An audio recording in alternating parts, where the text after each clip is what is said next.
भाई मेरे को अच्छे से याद है, वो एक कोई ज्योग्राफी वाले सर थे, वो पहली क्लास के अंदर आए, अब स्टार्टिंग की what is the shape of earth. हाँ बोलोगे साहब, कोई जो एकदम नूब होगा तो बोलेगा like sphere, is it sphere, no it's not sphere.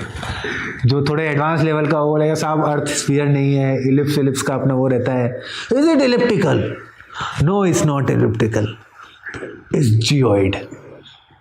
What is geoid? Geoid is earth like. मैंने कहा भाई साहब ये तो नहीं हो पाएगा कि मतलब जो है ऐसे तो तैयारी नहीं हो पाएगी। तो उसके बाद से फिर मैंने जो है उनको पैसे वैसे तो वो शुरू में ले लेते थे, लेकिन उसमें पैसे भी कभी भी नहीं थे भैया, उनको से कमा के आ रहे थे। मैंने कहा भैया जो ये तो नहीं हो पाएगा, यहाँ जाना तो समय की बर्बादी है।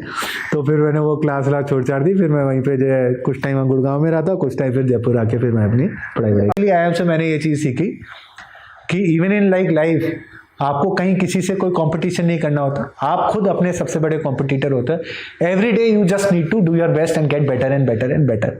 दैट इज़ अ फिलॉसफी जो है जो वहाँ से मैंने फिर अपनाई। एंड उसमें मैं आपको बताऊँ 9.25 जो मेरी आई थी, आई थिंक वो उस टाइम तक तो एटलीस्ट जो मेरे को बताया जा रहा था कि IIM की हिस्ट्री के अंदर, IIM लखनऊ की हिस्ट्री के अंदर वो ऑल टाइम सेकेंड हाइएस्ट थी।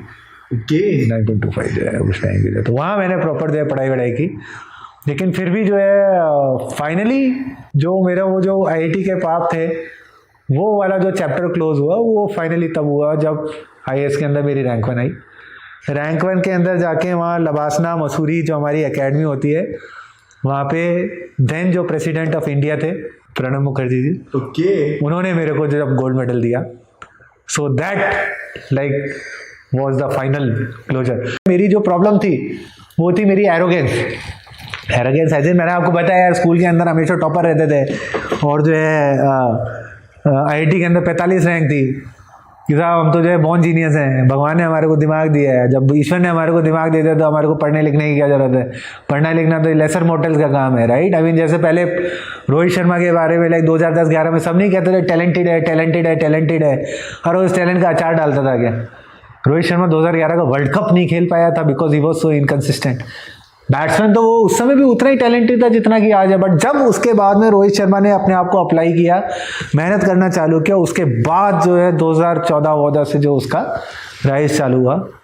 सो I mean you always have those two choices and it is very easy to just like hang up your boots, raise your hand and say I quit.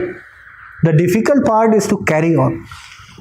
और ये जो है मैं नहीं कहता, ये दादा क्या करते थे, सौरव गांगुली क्या करते थे। तो मैंने घर पे पापा को बोल दिया था, पापा मैं एक सब्जेक्ट में फेल हो गया हूँ। ठीक है, बताना था ही। जब घर रिपोर्ट कार्ड गई वहाँ पापा ने देखा यार तो 2 सब्जेक्टों में फेल हो गया। अब पापा को उल्टी चिंता सता रही थी कि इसको पता है कि नहीं पता कि ये 2 सब्जेक्टों में फेल हुआ है कि कहीं ये डिप्रेशन में न चला जाए। तो मेरे पास जो है जर्मनी में पापा का फोन आया, तो मैंने कहा हाँ पापा बताया मेरे को 2 सब्जेक्ट। तो यार ऐसे तो दिन निकलते थे, मतलब जो है कि मतलब और किसी की क्या बोले।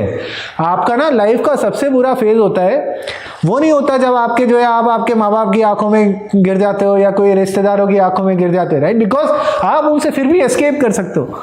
सबसे बुरा लाइफ में तब होता है जब आप अपनी खुद की आंखों में गिर जाते हो, क्योंकि आप अपने आप से कहाँ भागोगे।